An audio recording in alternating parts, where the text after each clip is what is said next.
नमस्कार दोस्तों, मैं सुरजीत स्वागत करता हूं आपका to the point study with Surjit channel पे। और आज जिस वीडियो में हम बात करने वाले हैं जो घटना चक्र का जीएस पॉइंटर करके एक बुक आती है, इसमें जीव विज्ञान से हम स्टार्ट करने वाले हैं साइंस को। ठीक है, तो जीव विज्ञान में चैप्टर वाइज हम 1 बाई 1 टॉपिक करके कवर करेंगे। सबसे पहले आज हम जीव विज्ञान की उपशाखाएँ देखेंगे और नेक्स्ट टॉपिक जैव विकास देखेंगे हम, और इस तरह से एक एक करके हम जीव विज्ञान के सारे टॉपिक्स को कवर करने वाले हैं। और जीव विज्ञान के बाद हम केमिस्ट्री को कवर करेंगे। और इसके बाद जीएस पॉइंटर के जो और अन्य सब्जेक्ट इसमें दिए हुए हैं धीरे धीरे करके उनको हम 1 बाई 1 करके कवर करेंगे। तो आइए स्टार्ट करते हैं आज जीव विज्ञान का जो फर्स्ट इसमें चैप्टर दिया हुआ है जीएस पॉइंटर में, जीव विज्ञान की उपशाखाएँ। ठीक है, तो इसको देखेंगे पहले हम।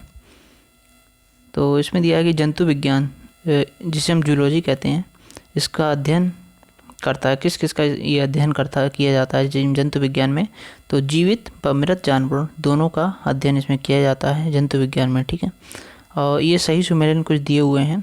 एक्चुअली ये जो जीएस पॉइंटर में जो दिया होता है, ये घटना चक्र जो आता है ना, घटना चक्र वालों का, इसमें सारे सब्जेक्ट्स का जो एक्सप्लेनेशन वहाँ पे दिया हुआ होता है, जो एक्सप्लेनेशन का पार्ट इसमें सारा दे रखा होता है।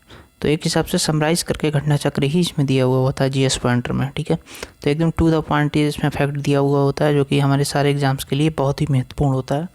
डायरेक्ट ही क्वेश्चन यहाँ से मिल जाता है।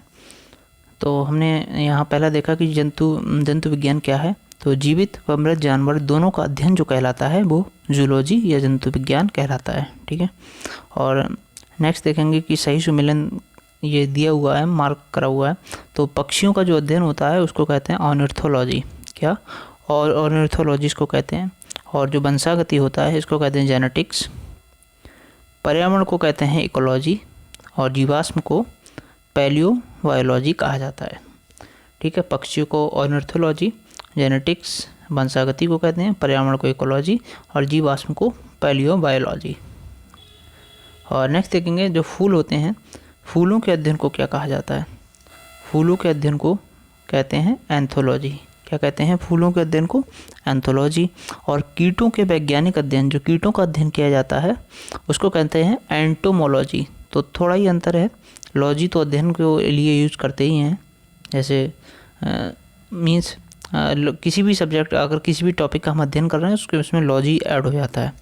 और फूलों का अध्ययन तो एंथोलॉजी, और कीटों के वैज्ञानिक अध्ययन अगर कर रहे हैं तो वो एंटोमोलॉजी। ठीक है, और नेक्स्ट है विषय जो जनसंख्या एवं मानव जाति या कम्युनिटी की बात कर रहे हैं के महत्वपूर्ण आंकड़ों के अध्ययन से संबंधित हो, तो इसको कहते हैं जनांकिकी। ठीक है, ऐसा विषय जो जनसंख्या एवं मानव जाति के महत्वपूर्ण आंकड़ों के अध्ययन से संबंधित होता है उसको कहते हैं जनांकिकी।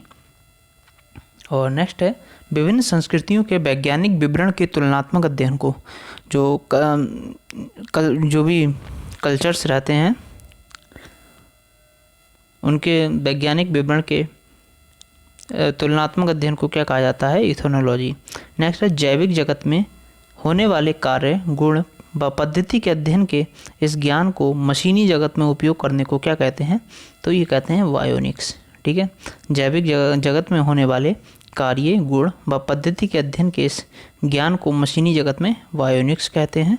और जो पैलियो वनस्पति होती है, पैलियो वनस्पति के अंतर्गत अध्ययन करते हैं, हम किसका अध्ययन करते हैं पैलियो वनस्पति के अंतर्गत? तो पादप जीवाश्मों का, जो भी फॉसिल प्लांट्स होते हैं उनका अध्ययन हम करते हैं पैलियो वनस्पति के अंतर्गत। नेक्स्ट है रेशम कीट पालन, जो रेशम के कीट का पालन किया जाता है इसको कहते हैं सेरीकल्चर। क्या कहा जाता है इसको?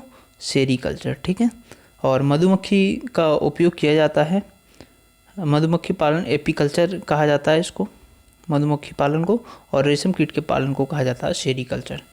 नेक्स्ट ये दिया हुआ है फूलों की खेती। पहले एक तरफ खेती दी हुई है, दूसरी तरफ खेती का नामकरण। ठीक है, तो फूलों की खेती फ्लोरिकल्चर, और फसलों की खेती एग्रोनॉमी कहा जाता है, और सब्जियों की खेती ये ओलेरीकल्चर, और फलों की खेती पोमोलॉजी। एक ध्यान देना है, जो फूलों की है खेती उसको कहा गया है फ्लोरिकल्चर, और जो सब्जियों की खेती है इसको कहते हैं ओलेरीकल्चर, और फलों की खेती को पोमोलॉजी। पिसीकल्चर ये मछली पालन है, और हॉर्टिकल्चर क्या है, ये बागवानी यानी फूल फल सब्जियां अगर हम उगा रहे हैं गार्डन में तो हॉर्टिकल्चर उसको कहा जाता है। नेक्स्ट है सब्जियों के लिए काम आने वाले पौधों के अध्ययन को क्या कहते हैं। सब्जियों के लिए काम आने वाले जो पौधे होते हैं उनके अध्ययन को कहते हैं ओलेरीकल्चर। और नेक्स्ट दिया हुआ है सही सुमेलित हैं। घटना चक्र में ये क्वेश्चन रहा होगा तो उसमें पूछा गया होगा कौन सुमेलित नहीं है, लेकिन इसमें जो जीएस पॉइंटर में दिया हुआ होता है वो डायरेक्ट फैक्ट दिया हुआ होता है, ठीक है। इसमें सभी सुमेलित करके ही दिखाए जाते हैं। तो लेक्सिकोग्राफी क्या होती है, ये शब्दकोश का संकलन होता है, संयोजन भी बोलते हैं। तो शब्दकोश का संकलन क्या कहलाता है, लेक्सिकोग्राफी।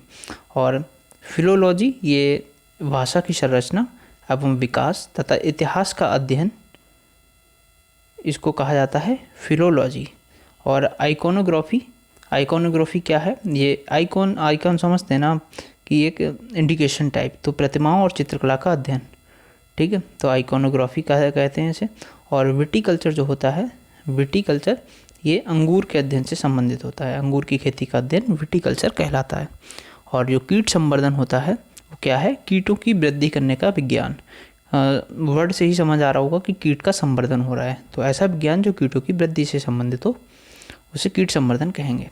और वर्मी कल्चर क्या है, ये अर्थवर्म, ये जो वर्मी कल्चर में प्रयुक्त वर्म कौन सा वर्म होता है ये पूछा है, तो ये अर्थवर्म होता है, ठीक है। वर्मी कल्चर में प्रयुक्त वर्म कौन सा वर्म होता है, अर्थवर्म। नेक्स्ट देखेंगे कि जेरोंथोलॉजी, ये जेरोंटोलॉजी भी बोलते हैं या जेरोंथोलॉजी भी बोलते हैं, तो ये होता है वृद्धों के अध्ययन से संबंधित। जो वृद्ध मीन्स जो अगर हम ये इस चीज़ का अध्ययन करें कि इंसान बूढ़ा हो रहा है तो किस प्रोसेस से हो रहा है, तो उसको कहते हैं जेरोंथोलॉजी, ठीक है। और वृद्धावस्था एवं काल प्रभावन के विषय में ज्ञान प्राप्त करने की विद्या को क्या कहा जाता है। जो वृद्धावस्था एवं काल प्रभावन के विषय में ज्ञान प्राप्त करने की जो विधा होती है इसको कहते हैं जेरोंथोलॉजी। सेम है, समझ रहे हो, वो प्रोसेस की बात की जा रही है, जो बूढ़ा होने का प्रोसेस है जेरोंथोलॉजी है। और नेक्स्ट है जेनेटिक्स। जेनेटिक्स अध्ययन है, जेनेटिक्स क्या है, तो वो आनुवांशिकता है, और इसका अध्ययन यह है कि आनुवांशिकता और विचरण, इसका अध्ययन ही जेनेटिक्स कहलाता है। पेडोलॉजी क्या है, सभी जानते होंगे, पेडोलॉजी जो है वो मिट्टी के वैज्ञानिक अध्ययन से संबंधित है, पेडोलॉजी टर्म का यूज़ किया जाता है। और अस्थियों का अध्ययन अगर हम कर रहे हैं तो उसके लिए हम टर्म का यूज़ करेंगे ऑस्टियोलॉजी, बीपीएससी में पूछा गया है 65 बीपीएससी में। नेक्स्ट है सर्पों के विषय में जो सर्पों के विषय में जानकारी प्राप्त करना क्या कहलाता है, तो ये सर्पेटोलॉजी कहलाता है। और साइकोलॉजी ये मनोविज्ञान जिसको हम बोलते हैं। और फिजियोलॉजी, पैथोलॉजी और बैक्टीरियोलॉजी में से बेमेल पूछा गया है कौन सा है, तो ये साइकोलॉजी बेमेल है। वो क्यों है बेमेल, क्योंकि इसमें मनोविज्ञान की बात की जा रही है, ह्यूमन बॉडी से संबंधित, ठीक है। और बाकी फिजियोलॉजी, पैथोलॉजी और बैक्टीरियोलॉजी में हम निर्जीव मीन्स अलग अध्ययन कर रहे हैं, जो बायोलॉजी से संबंधित है अलग, लेकिन साइकोलॉजी में हम कोई बॉडी विशेष से संबंधित नहीं है, ये मनोविज्ञान हम उसका समझ रहे हैं, तो साइकोलॉजी इसमें बेमेल है। और हाइड्रोपोनिक्स ये क्या होती है, ये मृदा विहीन जो हाइड्रोपोनिक्स होती है वो मृदा विहीन पादप संवर्धन को कहते हैं हाइड्रोपोनिक्स, ठीक है। तो ये हमने कवर किया जीव विज्ञान की उपशाखाएं, और नेक्स्ट टॉपिक हमारा जैव विकास होगा, इसको हम नेक्स्ट वीडियो में कवर करेंगे। तो 1 बाय 1 टॉपिक करके हम जीव विज्ञान को कवर करेंगे, और बहुत ही महत्वपूर्ण फैक्ट है ये। तो अगर वीडियो आपको अच्छा लगे तो उसको लाइक करें और शेयर करें अपने दोस्तों में, और चैनल को सब्सक्राइब करें। Bye bye, take care.